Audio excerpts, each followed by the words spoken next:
Good afternoon, good evening, good morning to you folks coming to our eCognition webinar today. It's the first webinar of 2021 for our Trimble eCognition software. Welcome to the session. I'm really excited today because again, we have an excellent presenter. We have a topic that is, at least for me, of personal interest, and I think it's pretty hot in terms of the goings on at the moment, if we think back to the recent severe landslide in Norway. So today we are going to be talking about object-based landslide assessment in site-specific scale. As you can imagine, I am not the presenter because this is not my area or my full area of expertise, but we have an excellent guest presenter.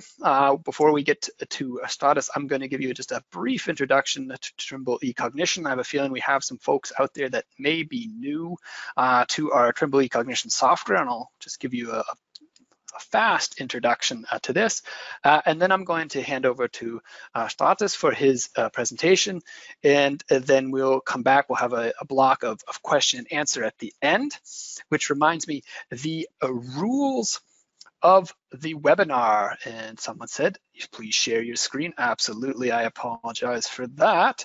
So let me know if you are seeing this.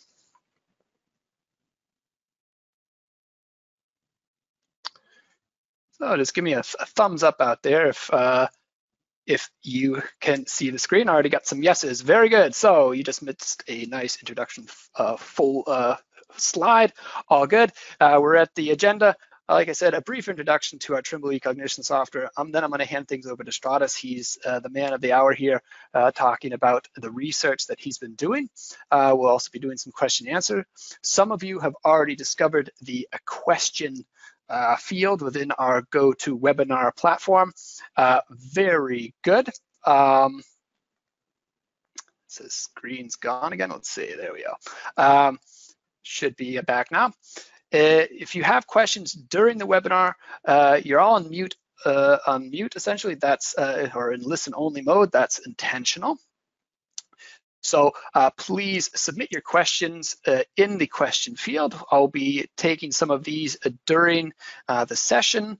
We'll take maybe a few breaks now and then to ask Stratus questions, but if you have stuff, we may also get to them in the question answer block at the end. So please submit those questions ahead of time. We will get to answering them. Again, you're in listen only mode, and the final rule, if you will, of this webinar, yes, it is being recorded. So if you miss some part of the presentation, have to step away from your desk for a minute, don't worry. We will be recording this session. You will get a recorded, sort of a link to the recording sent to your email, or you can check it out on eCognition TV after the fact. So that being said, let's jump right into things here.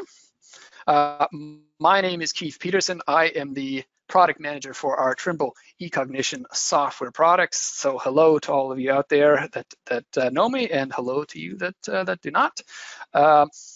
And let's just get right into it. The idea behind eCognition. We've been around now for 20 years, but the real principles have remained over time.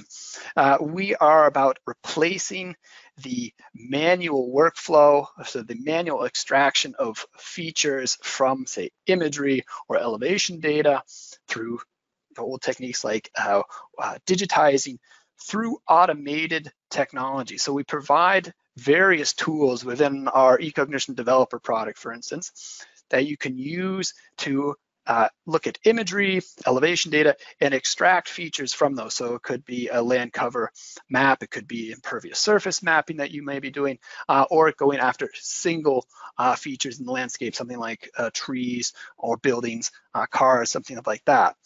In addition, we provide, of course, technology to do change detection. How are things changing within our imagery or within our different input data sets over time?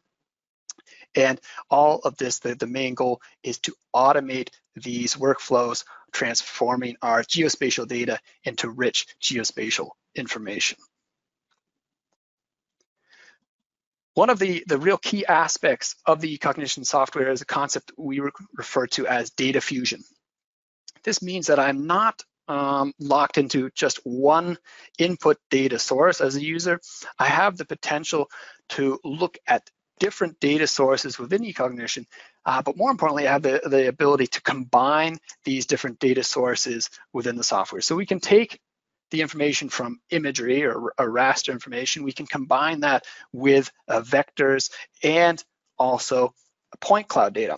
And we can use different attributes of those data sets to make a stronger, a more robust description of the objects we are looking for, essentially giving you the full potential of your input information. Beyond data fusion, I've often been referring to another really key selling point, if you will, of the eCognition software, and this is what we call method fusion. Within eCognition, you can also access various remote sensing or feature extraction methods from our traditional knowledge-based approach, where I, as a user, am defining look at, say, values greater than 0.2 of the NDVI layer and call those vegetation. I am, as a user, I'm using my expert knowledge to describe an object, but we also provide unsupervised classification techniques. We provide, of course, supervised classification techniques, so these can be random forests, support vector machines, things of that nature.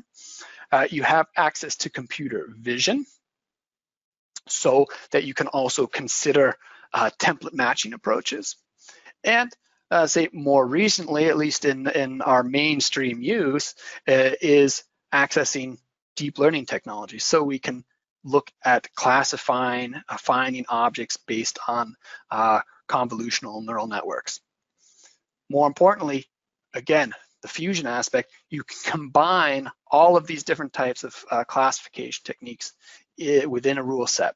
So I can start out, say, looking using deep learning, generate my heat map, and I can then use a knowledge-based tools to assess that, refine the results to really get to those end objects. All of these different methods can be combined and used seamlessly within a rule set. All right, like I said, I don't want to steal much of the show. We have an excellent speaker with us today. Again, Stratis, if I botched the last name, I apologize. So I'm going to give my best shot, my best Greek pronunciation here. Stratis Karantanelis. He is coming to us from the University of Thessaloniki in Greece today. He has really been specializing in landslide modeling and characterizations using OBIA, so object-based image analysis techniques, specifically with UAV and laser scanners. On top of that, he is a licensed engineering geologist, obtained his master's degree in natural hazards and disaster risk management at the University of Twente in the Netherlands.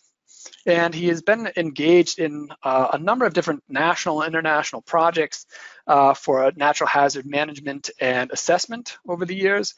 His main research interests are, of course, here in landslides, hence the webinar, as well as rockfall risk assessment, the development of new methodologies and systems for slope stability, and these types of investigations using computer vision for natural hazard monitoring. Beyond that, he also serves as a chair in the Young Engineering Geological Commission of the International Association of Engineering Geology. And he just did a great presentation just before the year's end, I believe, which I caught very impressive. I think we'll see some aspects of that today. That being said, I'm going to hand the floor over to Stratis, and I really am looking forward to this presentation. Again, submit your questions at any time to us, and we will get to them. All right, Stratis, take it away. So, hello from my side. Thank you, Keith. Thank you for your nice introduction. So, I'm Stratis Karantanelis. I'm a PhD researcher, as Keith mentioned, and today I will present you part of my PhD work on object-based image landslide assessment in site-specific scale. So let's have a brief overview of the structure that you will see today. We're going to start with the motivation and the initiatives of the current study. We're going to integrate and see how remote sensing tools have provided increased capacity to detect brief failure indicators and quantify changes in landslides. We're going to the main part, the OBIA part, the object-based conceptualization for landslide modeling. As we know, the majority of you, we know that object-based image analysis has been reported as an efficient method in the image analysis domain. And last year, it has been proved really efficient for detection of landslides in regional scales. We're going to move on to see some examples that are provided from several recent experimental studies. So these examples demonstrate that by better integrating different datasets, geological uncertainty can be minimized and better controlled in order to provide improved modeling for slope modeling. So some of you may be familiar with the term of landslides, but landslides encompass all categories of gravity-related slope failures in earth materials. Thousands of people may be killed by landslides each year, and property loss may be in the tens of billions of dollars. But the techniques for recognizing and coping with landslides are well developed. So landslides are generally more manageable, let's say, compared with earthquakes or volcanic eruptions. But only a few countries have been taking advantage of this knowledge in order to reduce the landslide hazard and, in the end, the landslide risk. One of the largest uncertainties, and in many instances, the very reason for the use of statistics in the science of landslides and modeling, is the instability problem. So instability can trigger a landslide quite suddenly, and then again, small cracks, extensional cracks may be discovered, and they keep widening for a long time. It's quite evident, for example, that a landslide will occur at some time, but there is no way to tell when it will happen. And the only way to counterattack the danger and find what are those mechanisms that the landslide is working on and produce, we have to transfer our knowledge, our expert knowledge from the data from the undrained data that we have today in order to come as close as possible to the prediction phase. From cursory Google search that I did lately, the term landslides has yielded more than 6 to 7 million results. So the reason is that the topic of landslides is of interest in a wide range of scientific disciplines, from oceanography and volcanology to the geology of Mars. Let's say that's a recent trend. So landslide hazard is commonly occurring in mountainous terrains and has devastating impacts in the physical, but also in the human environment. Last 20 years, more than 20,000 deaths have been reported due to the landslide events. So, as we know, climate change and rising temperatures are expected to trigger more landslides, especially in mountainous areas. Recent catastrophic landslides, such as the one in Norway, in the United States, in Philippines, and also in India, illustrates that landslides are still a major threat, also in developed countries, but as well in developing ones. So we all have to think about how we can model this hazard. Here we can see a really nice landslide viewer produced from the NASA. So I will do just a biased video. So I'm clicking on a landslide event occurred in Greece, which I have been working on. So you can see how it is reported from the local media, but the only information that we have is just a point-based one. So how can we identify and how can we collect more information on the landslide events? Here we can illustrate a really qualitative landslide hazard map produced for the World Bank, showcasing, if you can relate it with the previous one, where the landslide hazard is higher in the red zone. And as we're getting to the more, let's say, coldest colors, the hazard is less. But we know that in national and worldwide scales, till the large scales, the landslide hazard and in relation of risk can be mapped But what are we doing in the site investigation scale, and how can we use all this information and all these techniques that they're being able to be produced today in order to identify more features from the landslides, in order to find the best optimal mechanism behind them? So we're going to a specific landslide site, to a well-known La Conchita in California state, where in March 1995, a huge movement of a landslide mass has been produced with a deep and coherent slab airflow that it was deformed plastically and moved slowly enough that people could get out of its way, so we didn't have any fatalities.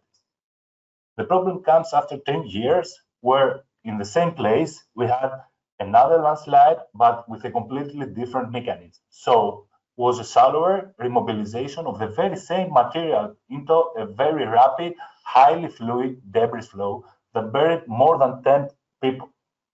So we can understand that even to the developed countries, we didn't get enough information of what we're willing to have in the end in order to identify the mechanism behind the hazard and the risk in order to be prevented in a better format. Here are really nice illustrations that we can identify in the blue polygon the landslide extent of the first mobilization in 1995. And we can see how the spatial extent is smaller for the 10 years later, which it is illustrated in the yellow polygon, but it caused 10 fatalities. So what we can learn from that? The La Conchita area has experienced and will likely continue to experience, as many sites around the world, a rather bewildering variety of landslide hazards. Different landslide scenarios are more or less likely to occur as a result of different specific rainfall or even seismic conditions, and no part of the community can be considered safe from landslides if we are not taking any further measures. But what we need to know about, in the end, about landslides is the risk. So the key components of a system are comprehensive enforcement of geotechnical standards for slope safety, but also for systems to be developed for early warning in order to have an adequate emergency response. So as a geologist, there is a principle in landslide mapping that landslides in the future will most likely occur under the same geomorphological, geologic, and topographical conditions that have produced past, but also some present landslides. So in the current study, what we aim to produce is a baseline for quantitative risk assessment, a baseline for disaster prevention plans, and preliminary phase of engineering design, which will constitute an enhancement to the landslide risk management. These are the main objectives that exist from the Faculty of Environment and Technology in the UK. So what are the main objectives after a landslide event take place? So first, we have to obtain an understanding of the development and nature of the slopes, to assess the stability of various forms of slopes, to assess the risk of instability in natural or engineering slopes, to facilitate the redesign of failed slopes and the planning and design of prevention and remedial measures, to analyze slope failures which have occurred and to define the causes of failure, and in the end, to assess the risk of special external factors on the stability of slopes. But just imagine today that we are able to have all these kind of objectives, all these specific tasks and actions in a holistic system. And how we're going to do that? By collecting information, and this information in the current study is UAV imagery. So we're taking the advantages of UAVs, and I have some specific terms that are used for UAVs around the world. But the actual stuff of UAVs are the photogrammetry. So photogrammetry is a technology to derive geometric, but also semantic information of objects with the help of image measurements. And why is really valuable, the UAV photogrammetry? Because semantic information was not able to be integrated in the analysis before. Because when we have pixel-based analysis, the semantic information is negligible. So let's see what we actually want to extract from the structure from motion methodologies of UAV photogrammetry. What is the result of the structure from motion? is the 3D point cloud. And from the 3D point cloud of the scene which is under investigation, we can derive the orthophoto, which is a high resolution orthoimagery, with the respective digital surface model or the digital terrain model. So from those products and any other derivatives from those products, we can work in a 2D or a 3D space in order to make any processing and modeling of the landslide event.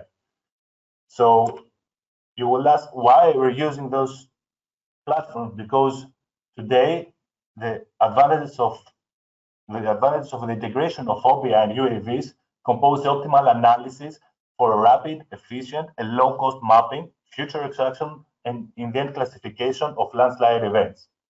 And the major advantages of UAVs compared to satellite or manned aircraft systems is that you can survey inaccessible areas really timely and with low cost.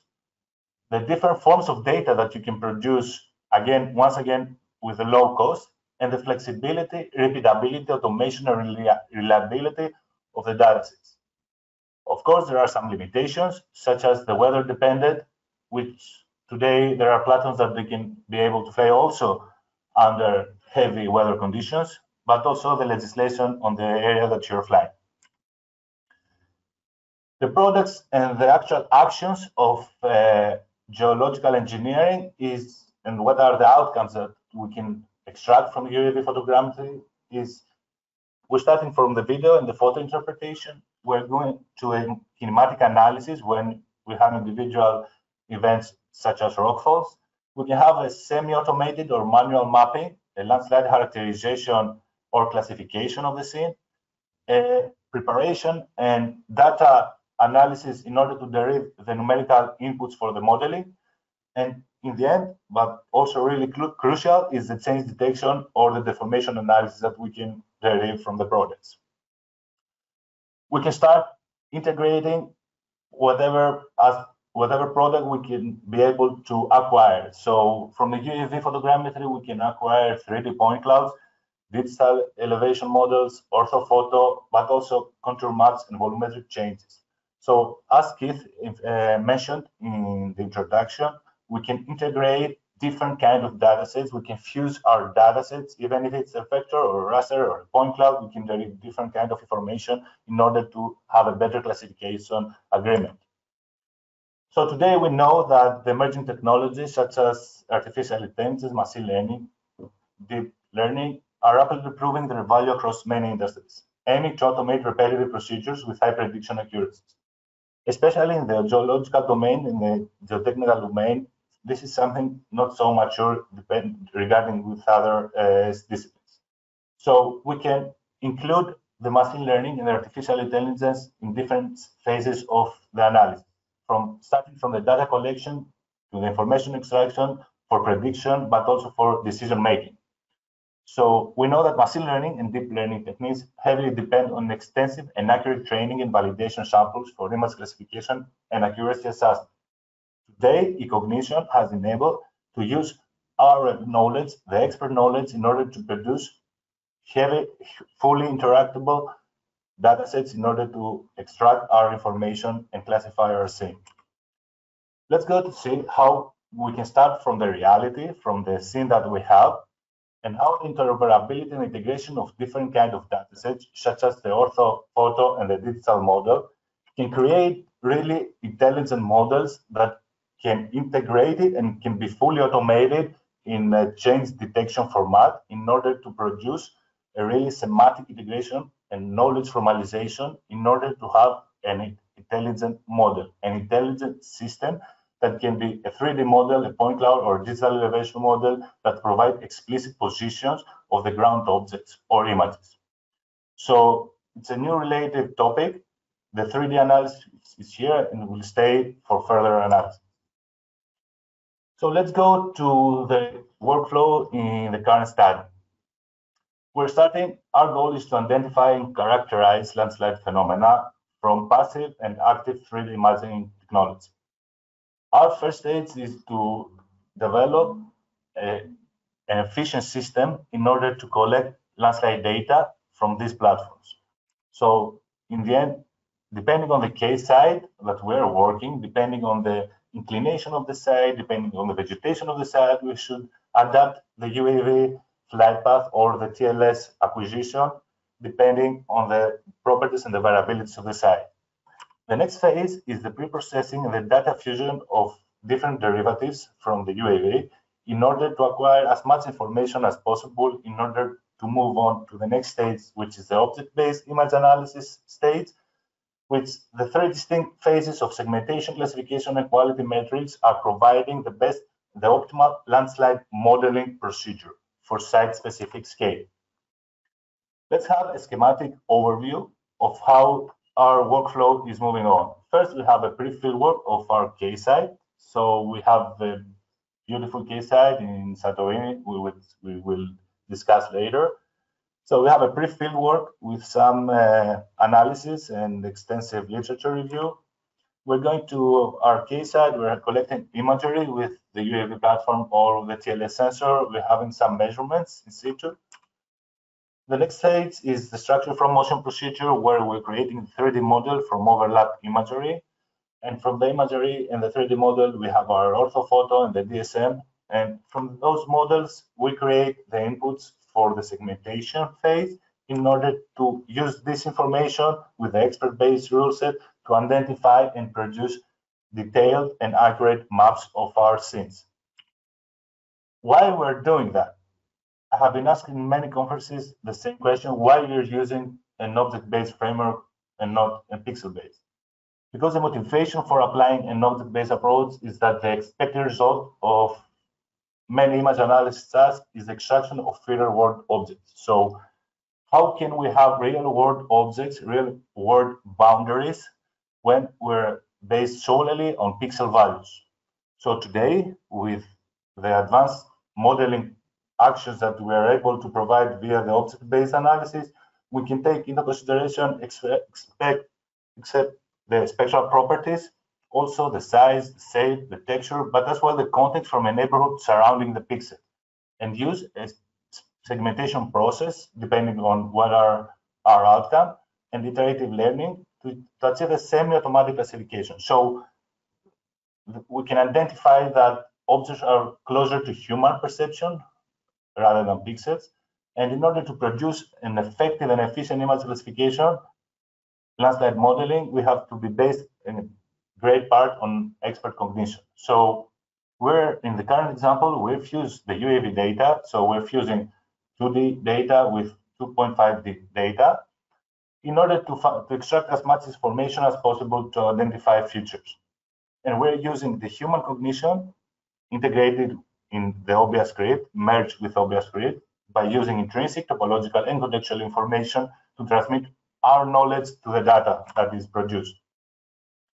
As we mentioned, we started with the segmentation phase, and the segmentation phase is defined with a multi-resolution segmentation, which creates objects by using an iterative algorithm where it's grouping pixels. I think most of you have used this procedure, so we're going to see later an example. And when you're having your results and you have your segments, your objects ready to be assigned to a class based on knowledge classification, on expert-based classification, or lately with different kind of forms of supervised and unsupervised classifications, you can have a multi-scale, multi-source, multi-resolution, and multi-temporal analysis of your data. So this is the new, the updated version of eCognition 10.0.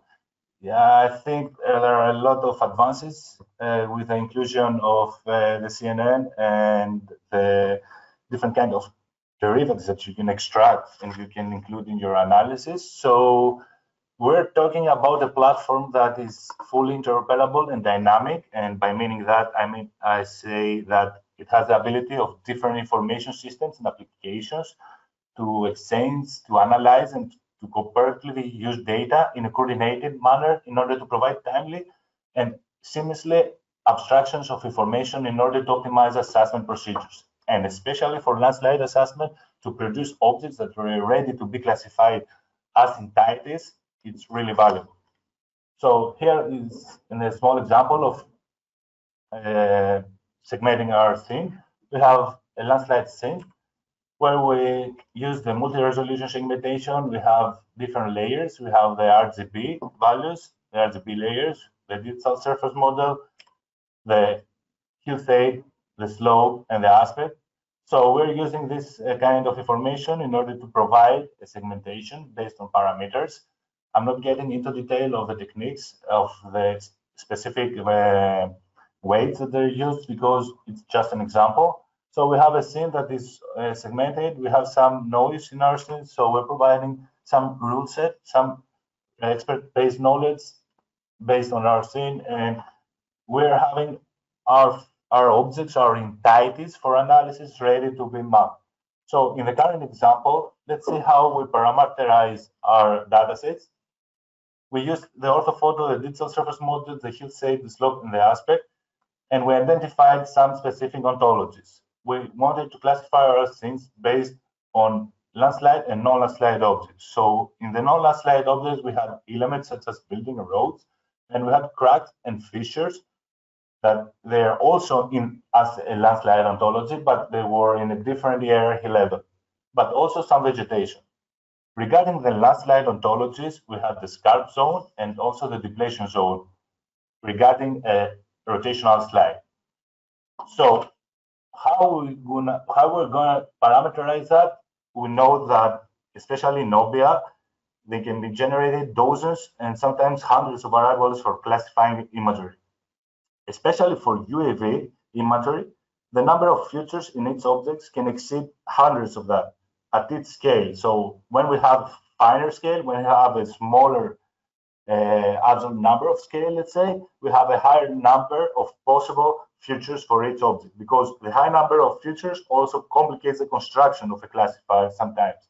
So we have to calibrate it, and we have to provide a certificate number of parameters that they will be used for classification and refinement procedures. We made also tests between the pixel-based and the object-based analysis, and the results are completely devastating for pixel one. So let's see some example. Let's see the procedure. Let's see the cognition behind the identification of landslide zones. We have the scarp zone and the depletion zone from a landslide side, from a rotational landslide side, and we have a class hierarchy that we want to identify based on the scene. So at the right, you can see the attribute table, the attributes that they have been used either as a classifier or as a refinement procedure. So let's see for specific scarp zone, how we provided the specific rules. For the scarp, we know that it's a steep, nearly vertical region of exposed soil and rock at the head of the landslide where the failure surface ruptures the ground surface. So we can identify some specific elements and specific attributes, even if they are as topographic or spectral or spatial, in order to identify the slope zone.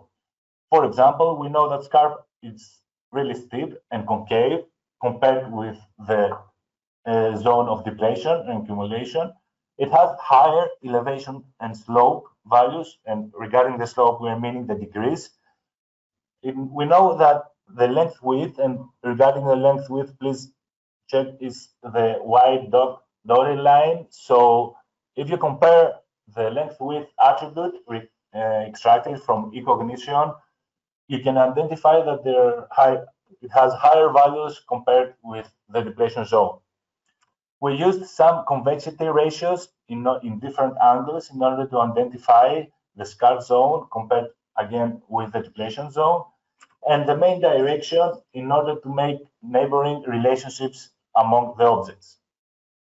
As I mentioned, you can use hundreds of different attributes, especially in the eCognition software, but you always have to remember that a high number of features, it complicates the construction of the classifier, and it leads to what is well known to the Hughes phenomenon or to the case of dimensionality.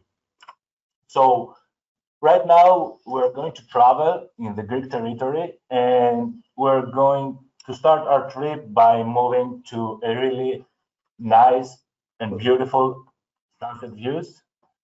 The island that we're going to travel, it's called Santorini, is an island in the southern Aegean Sea, about 200 kilometers southeast from the Greek mainland. The island that formed Santorini came into existence as a result of intensive volcanic activity. So during the past, 12 huge eruptions occurred, and the island was the site of, if I'm not wrong, one of the largest volcanic eruptions in recorded history. Its name is the Minoan eruption. It's still considered as an active volcano, and its crater is under the sea. Its dimension is 8 to 4 kilometers, and it has a depth of up to 400 meters. So you can identify from the illustrations that those that have the opportunity to travel, please don't miss a chance, because it has marvelous views of the sunset. And so what was the monitoring project on that? We had to provide a change detection analysis on high touristic place on the island. So we had some steep slopes and the most touristic beach in the area. We had a 6-month interval. We used UAV and TLS platforms in order to collect our datasets. So we started with a change detection analysis based on 3D point cloud. So from the 3D change detection, we identified among the dates some specific zones that they were more active compared to others. From that, we provide a semantic view of which areas are more active, which areas are having a high degree of weathering. And this semantic knowledge was constructed in order to complement for a later stage a phase of integrated into the OBIA. So regarding the OBIA phase, we started with the ESP2 tool from Dragut et al. 2014, which is a segmentation scale selection based on local variance among the objects.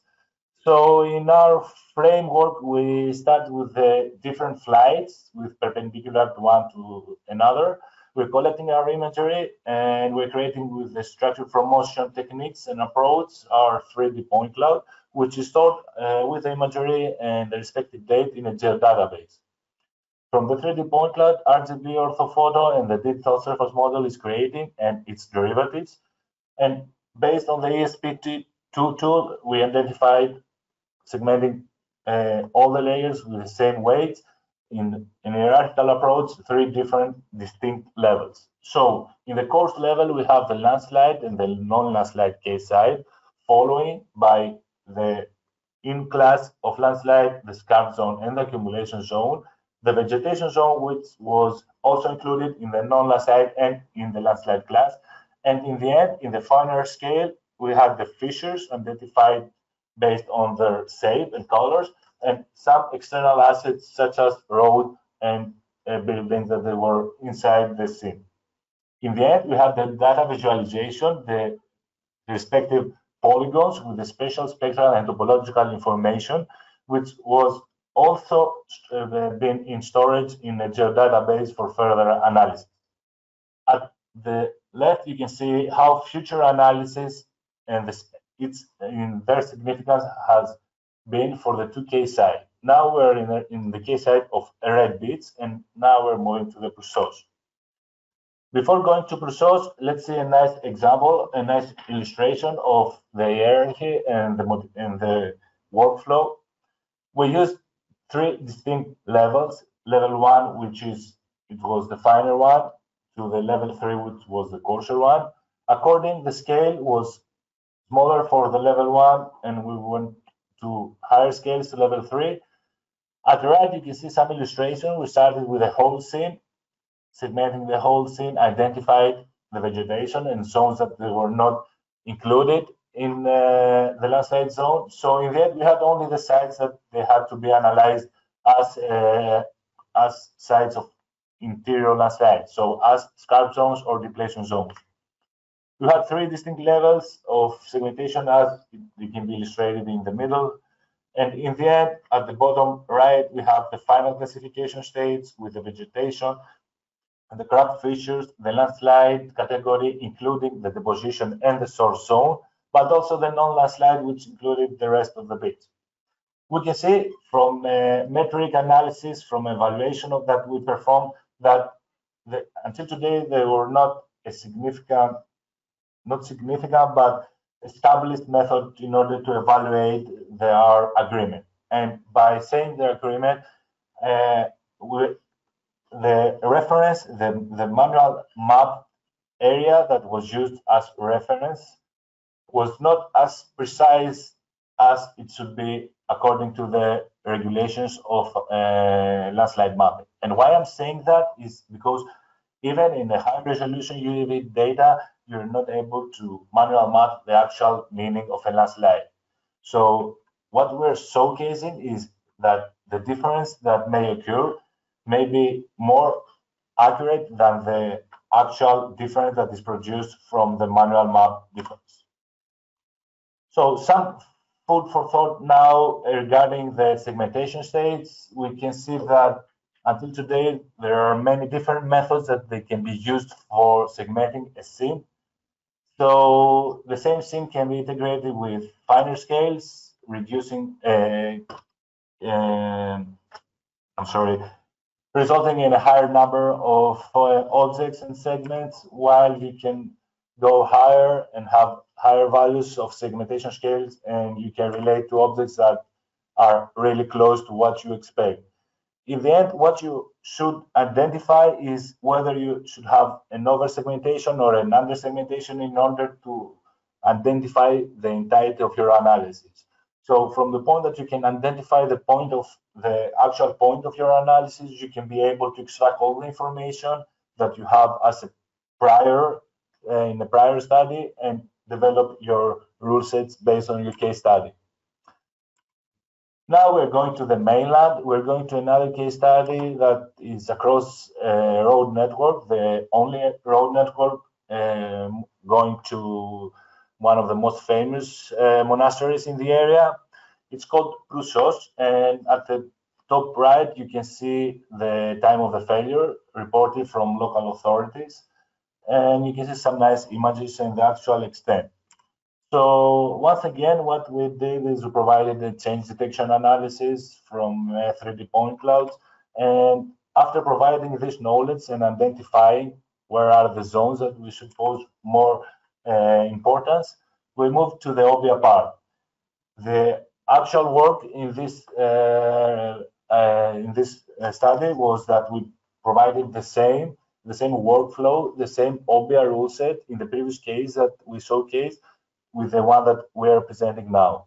So the same rule set, the same classification parameters, and the same segmentation parameters, and the same hierarchy levels have been used with the same data sets, the RGB and the elevation and its derivatives, in order to identify the optimal segmentation parameters, the optimal ESP values, and result in the optimal classification result. What we should mention here is that one of the most crucial steps in the eCognition part is the stuff of segmentation. So more attention has to be posed on the segmentation. Right now is in process a landslide information management system. I call it LIMS. It's a dynamic hybrid environment, which is a kind of web GIS based approach.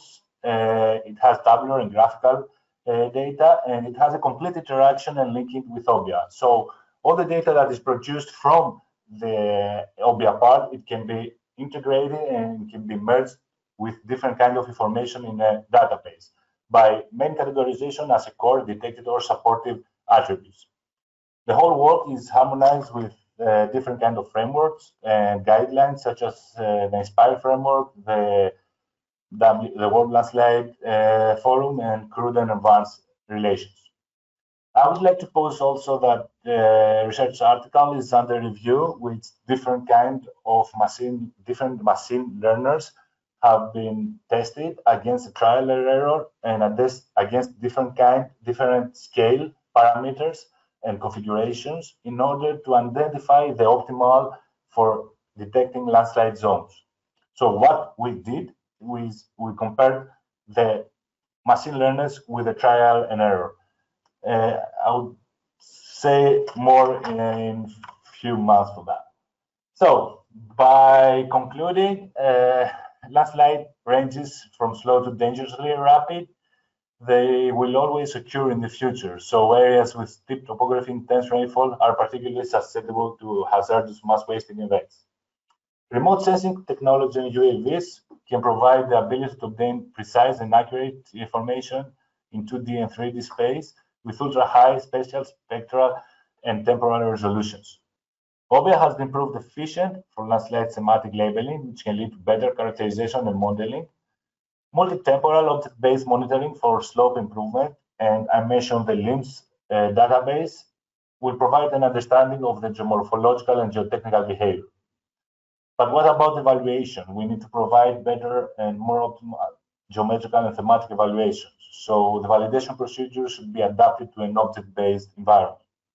We know that there are limitations for human-based assessment, but the integration of expert knowledge with artificial intelligence they will guide us to learn from the untrained data and predict future failures. OBIA and UAVs are just tools of landslide research, and post-processing requires further advanced engineering and geological knowledge. Last but not least, automation is the next thing in engineering, and we should be adapt on that. So transferring slope knowledge from experts to computer vision will make an extra advantage for businesses in the future.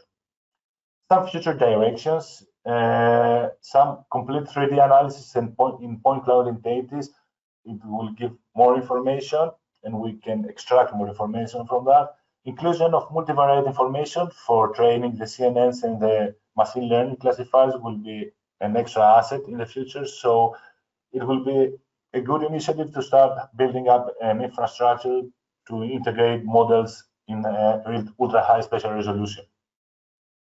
An object-based monitoring framework for permanent slope assessment in order to identify the landslide zones and provide explicit knowledge for landslide behavior will gain new insights into our data. Improved cost-effective geotechnical design practices while increasing overall system reliability will gain more vision in the future. I would like to point out that Trimble offers the eCognition developer with the architect and server, which is an entity that you can provide really efficient solutions to your customers. So by building up your solutions and calibrating them in architecture, you can provide in a really nice manner the results adapted in different occasions.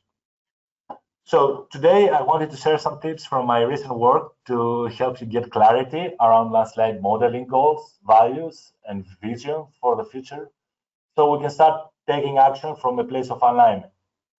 Having a vision allows us to get more clarity around the geo-assessment future and what we want to get out of it, whether that's in the next minute, day, next month, or year.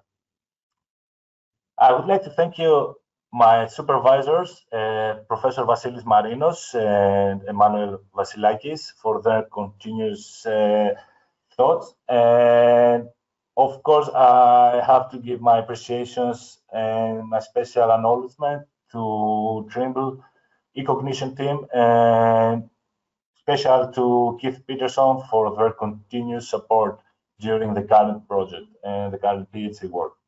Thank you all for being here. I will be happy to answer your questions. Great, thank you, Stratis. Just pulling up to some of the questions. I'll grab the screen back. So like I said, you can submit questions to us through the question dialogue. A few have come in here. Let's start out with this one directly for you, Stratis, is can you talk about why you've used the TLS for creating the DSM rather than, say, using a dense point cloud from an SFM? Were there advantages or disadvantages to using the TLS for this? Okay, that's a pretty interesting question. So, to be honest, if I didn't know any more information on the sites, I would do the same question. But due to the the configurations of the sites that we had to investigate, we used the TLS in the beginning. So the TLS produced some excellent results. So in the beginning, we had the thoughts that we would have some occluded areas due to the angle of our acquisition. So what we did is we integrated the models from the TLS sensor and also the structure from motion dense point cloud in order to have the best information, the optimal information, also in terms of geometrical accuracies, but also in terms of thematic accuracies. Someone has also asked, sorry about all the acronyms, what is TLS? My knowledge is a terrestrial laser scanner for those of you. Exactly, yeah. TLS is initials for terrestrial laser scanner, so it comes for the laser technologies. So in order to be clear, we didn't use any aerial laser scanner. So the only surveys that we did regarding the laser technology was with the terrestrial laser scanner. Great. Another question comes in here also regarding to some of the laser scanner data that you took is you mentioned you were comparing so looking at 3D change, and what were you using to calculate that 3D change? I think the specific answer was what software did you use to look at 3D change? Okay, so the change has been used with dedicated programming scripts in Python.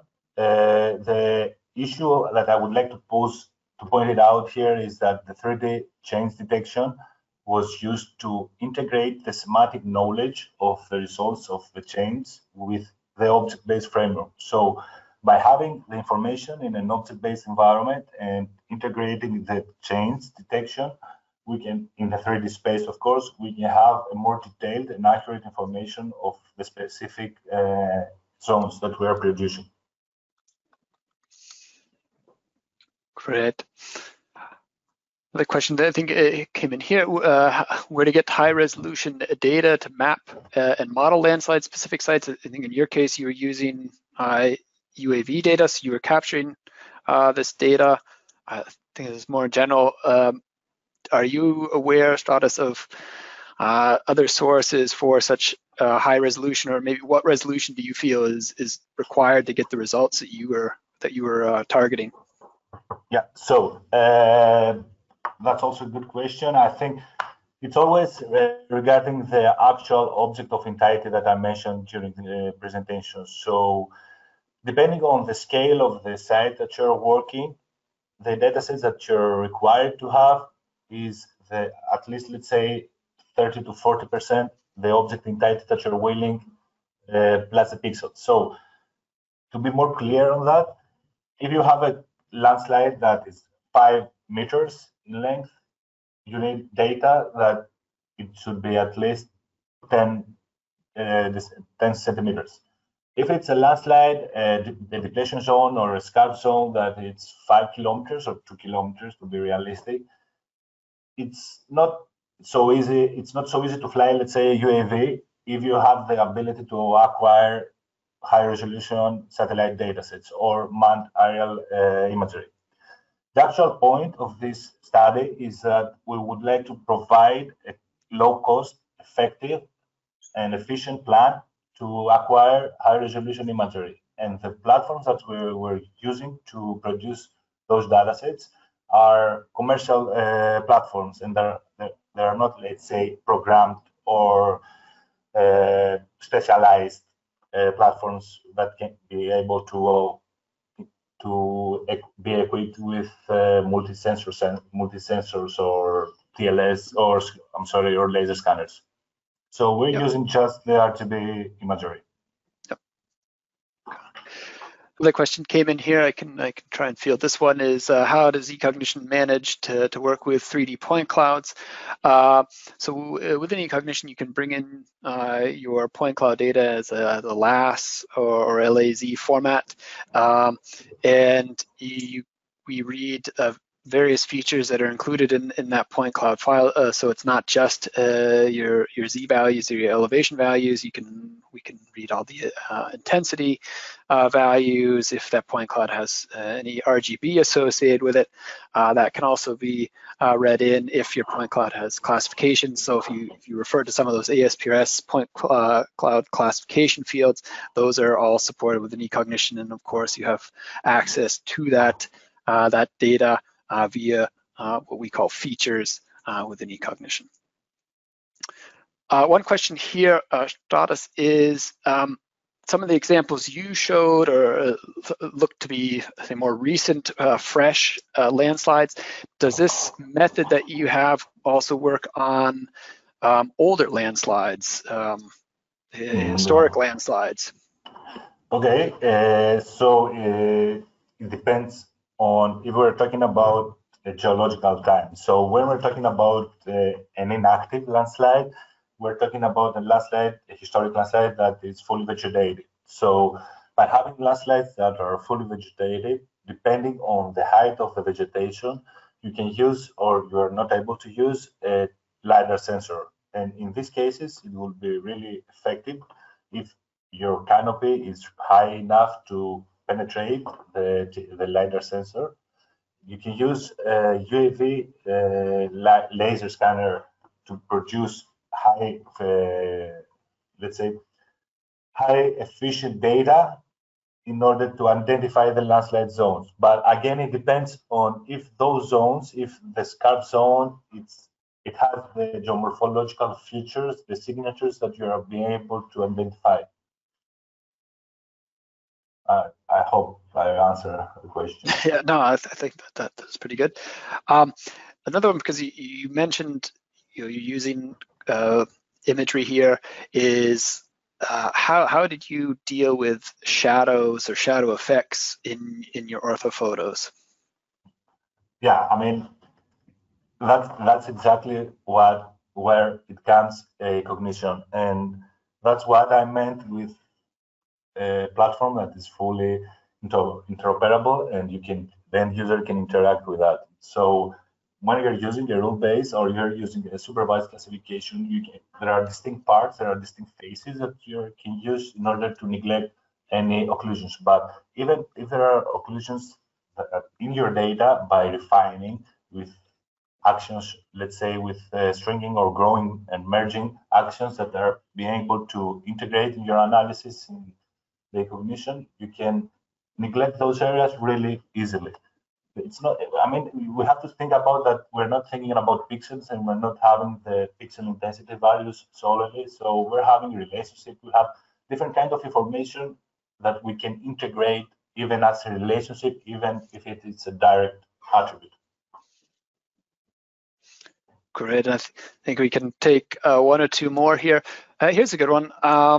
And I know the person behind this question, so it's all good. eCognition, we're always working on our software. So what kind of analysis tools or possibly even techniques would you say are needed for further research in this area? So in other words, is eCognition missing anything that you would really need to continue your research?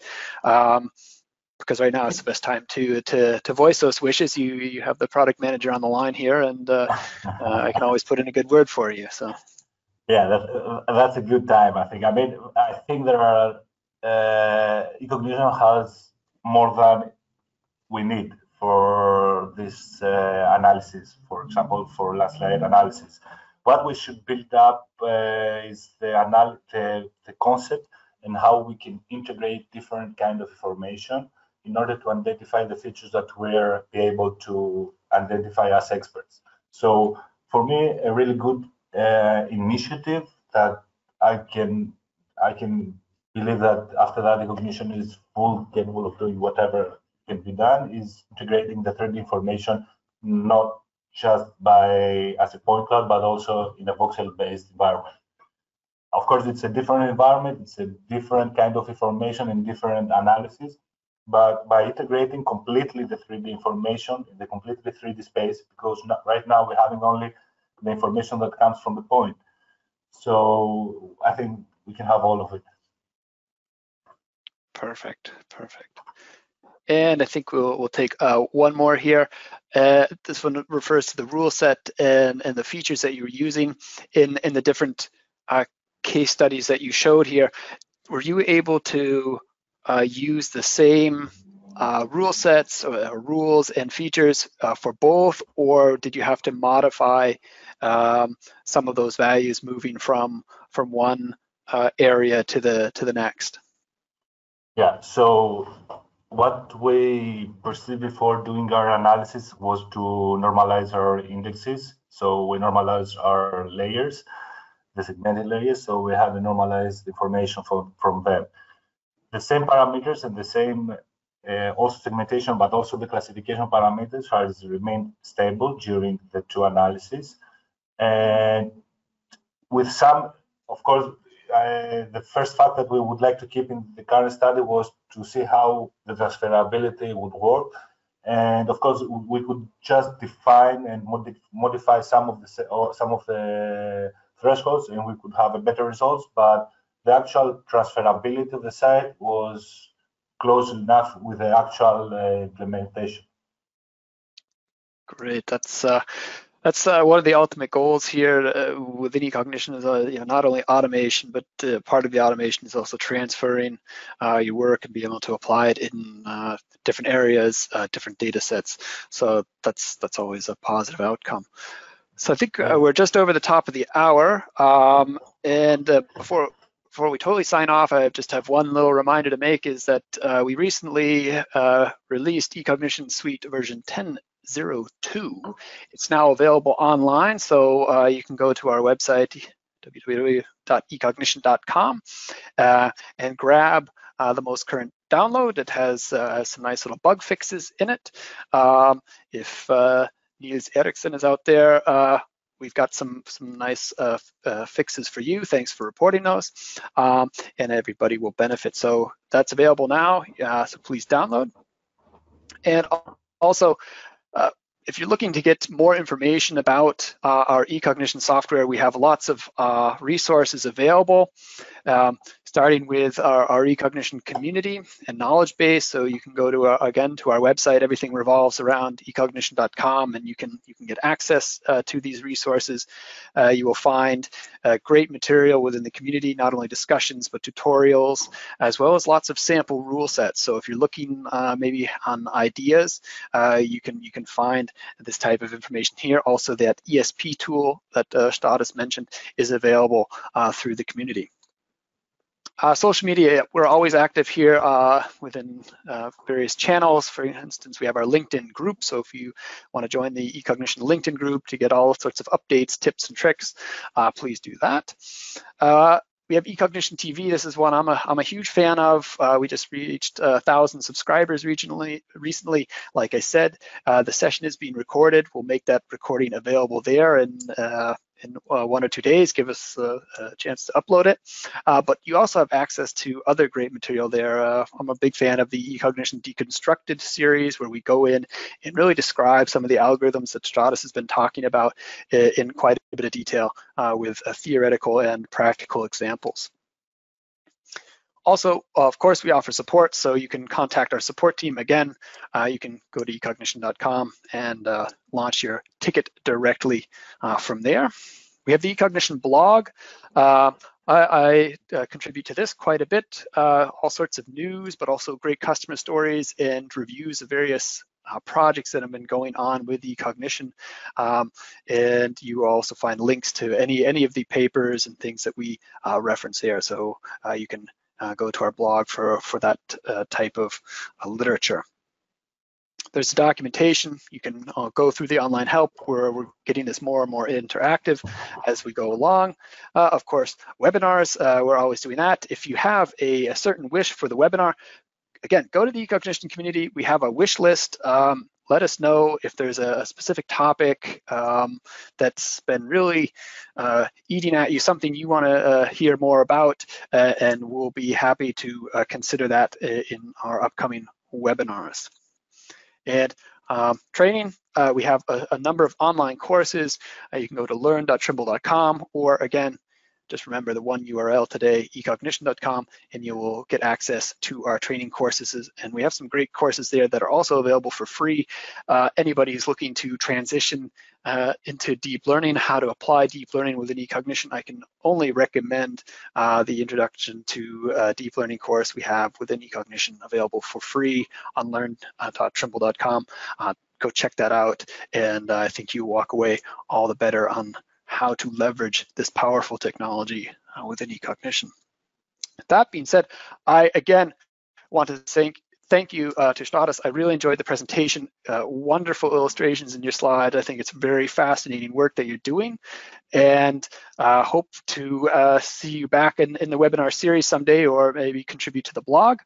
And everybody out there, thank you for attending. Thank you for your questions. If we missed something, Stratis did put up his contact information. Please feel free to reach out to him directly. And we will see you next time for the next eCognition webinar. Thank you very much. Have a good rest of your day. Enjoy.